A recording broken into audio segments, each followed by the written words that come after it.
Hi అంటీ, Telugu time టీవీకి స్వాగతం. ఈరోజు అనగా 13వ తారీఖు మంగళవారం గుండె నిండా గుడి గంటలు సీరియల్ గురించి తెలుసుకుంటున్నాం. ఇక సీరియల్ విషయంకి వస్తే, బాలు తన స్నేహితుల అప్పు సమస్యలు తెలుసుకుని గుణను ఎదుర్కొనే నిర్ణయం తీసుకుంటాడు. గుణ వద్ద తీసుకున్న అప్పు భారం ఎంతలా వాళ్లపై ప్రభావం చూపుతుందో బాలు స్పష్టంగా అర్థం చేసుకుంటాడు. అతను తన స్నేహితులను ఆదుకోవడం కోసం స్వయంగా ముందుకు వస్తాడు. వారి సమస్యలు తనవిగా భావిస్తాడు.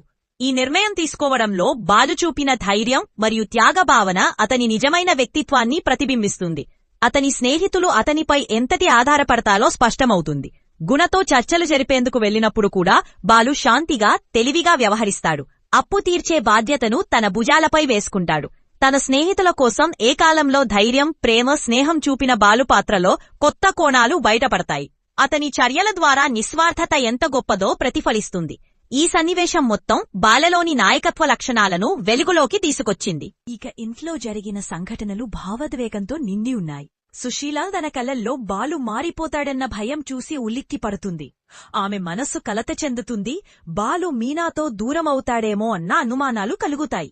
ఇదే సమయంలో బాలు మీనాను నమ్మకంగా ప్రేమిస్తున్నప్పటికీ నిజం చెప్పాలనే ప్రయత్నంలో తడబడతాడు. హాల్లో మీనా ఉండగానే చెప్పాలనుకుంటాడు. కాని ఆమెను చూడగానే తన శబ్దం తగ్గిస్తాడు. సుశీల కూడా ఈ మౌన సంభాషణలను గమనించి బాలు ఉనికి గురించి ఆలోచిస్తుంది. ఈ పరిణామాలు ఇంటి వాతావరణాన్ని ఉద్వేగభరితంగా మారుస్తాయి. ఈ దశలో ఉన్న అర్ధాంతర సంభాషణలు ప్రేక్షకుల్ని మరింత ఆసక్తిగా చేస్తుంది. ఇతరులు తనకు అండగా నిలుస్తారా లేదా అన్న అనుమానాలు బాలు మనసులో మెదులుతాయి.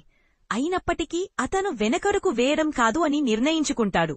తన నిర్ణయాలకు, బాధ్యతలకు నిలబడేందుకు కష్టపడతాడు. మీనను కోల్పోతానేమో అన్న భయంతో పాటు స్నేహితులపై ఉన్న బాధ్యత మధ్య బాలు చిత్తశుద్ధిని నిలుపుకుంటాడు. అతనిలో ఉన్న నమ్మకం, స్పష్టత, ప్రేమ అన్నింటి మధ్య తేడా చూపించకుండా సాగిపోతాడు.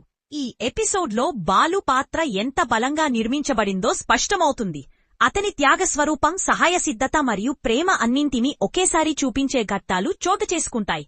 ఇంటగండొల్లం గుణను ఎదుర్కోవడం, మీనాతో ఉన్న నిస్సందేహ ప్రేమ, ఇవన్నీ కలిసిపోయి ఒక భావోద్వేగ తుఫానులాగా మారుతాయి. కథ మెల్లగా ఒక కీలక మలుపు తాకుతుంది. ప్రతి పాత్ర భావోద్వేగల తారస్థాయిని అధిగమిస్తూ